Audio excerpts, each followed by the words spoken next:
So synesthesia is a rather fascinating kind of experience where one property of a stimulus will evoke a second kind of an experience that is not sort of typically associated with that first stimulus. So for example, there's a paper that I've embedded here that talks about how in lexical gustatory synesthesia, so lexical, those are like words, word forms. When people read a specific word, there's a certain taste association along with it, which is fascinating. A more common form of synesthesia that we often see when we do outreach, for example, in public schools, because many of these forms of synesthesia are actually more common in younger individuals, during the development of networks in the brain that are routing sensory detection events back into specific cortical networks that are involved in our perceptual experiences. Something called grapheme color synesthesia, and graphemes are, that's like a letter or a number, for example. And those with grapheme color synesthesia, when they see like a letter, like the letter A, for example, they'll also experience it with the color green. So A's are green, and C's are red or something. And it's interesting because, like, for example, if an O to somebody with grapheme color synesthesia is black, a 0, which is a different grapheme, a different kind of character, a different context, even though it looks the same, it may be purple, may have a different color kind of associated with it. And I've got embedded here another, like an interview with somebody who happens to have this grapheme color synesthesia, and she will describe her experiences and what that's actually like. What's fascinating is that oftentimes people aren't aware that the perceptual experiences that they're having, the synesthetic set of experiences, are not shared by others. They'll be surprised. And that's often what we find when we go to classrooms. One really interesting example of this is we've run this experiment where we can have, let's say, a field of T's, like a whole bunch of T's on a page with a couple of L's that are embedded in it somewhere. And if you don't have grapheme color synesthesia, you're going to have to visually scan, laboriously scan, direct your attention along each line to try to find the L's and count the number of L's.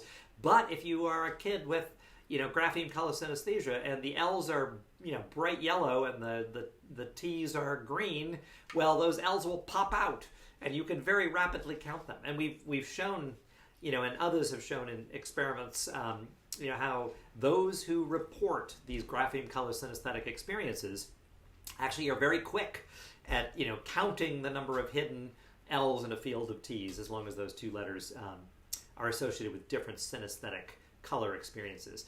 And what's fascinating about this is there's this study that looked at young children, young infants, like 6 months of age, and examined what parts of the brain were active when they were shown a picture of their mother's face.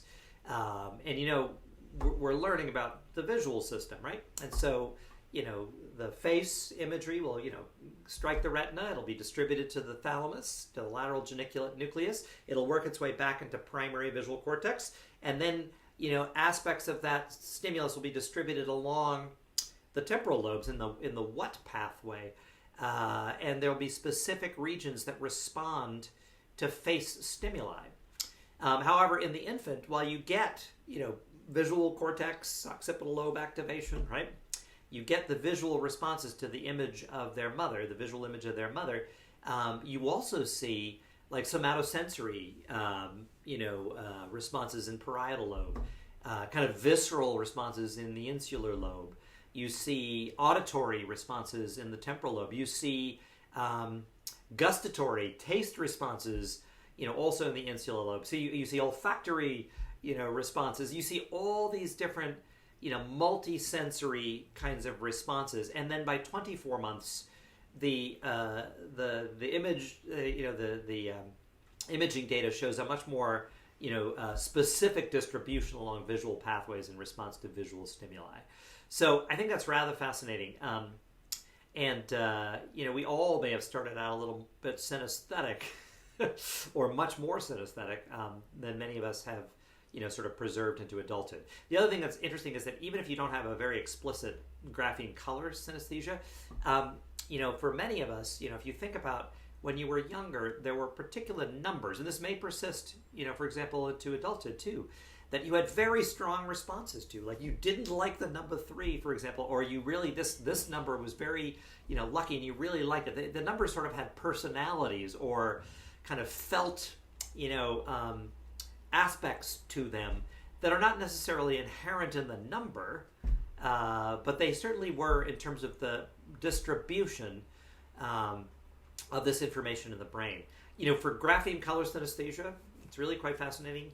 As you're developing and learning how to read letters and numbers and things like that, there is a part of the temporal lobe. It's in the left temporal lobe, which is really important for, we'll see later, for language-related stimuli, that becomes sort of specialized to extract details about A, B, C, and 1, 2, 3, etc.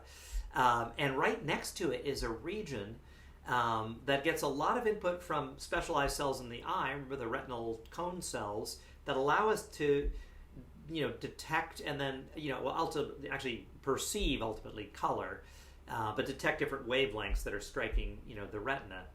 And those two regions are adjacent.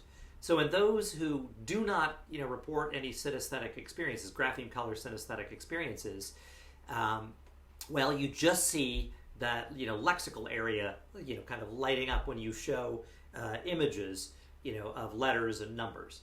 But in those who report, grapheme color synesthesia, you see not only that, kind of lexical region in the left temporal lobe in the what pathway, but you also see the adjacent color responsive region also active. So the brain, the sort of functional activity of the brain is reflecting, the sort of felt perceptual, the reported perceptual experiences, of those with grapheme color synesthesia. The last kind of synesthesia I just want to mention really briefly is this horrible thing. It's called mirror touch synesthesia. At least it's horrible in the way that it was tested. But this is, there was a famous experiment where they showed these individuals where they reported when they saw somebody, for example, touch their face, they also felt a touch on their face. And if you showed them, kind of violent images or images that were, kind of involving injury, etc., I mean, they had a very, exceptionally heightened kind of response to that kind of imagery. And you think about empathy, right? And, sort of seeing yourself in others in some ways quite literally in terms of felt aspects, and how, synesthesia to some extent may be a matter of degree, in some forms.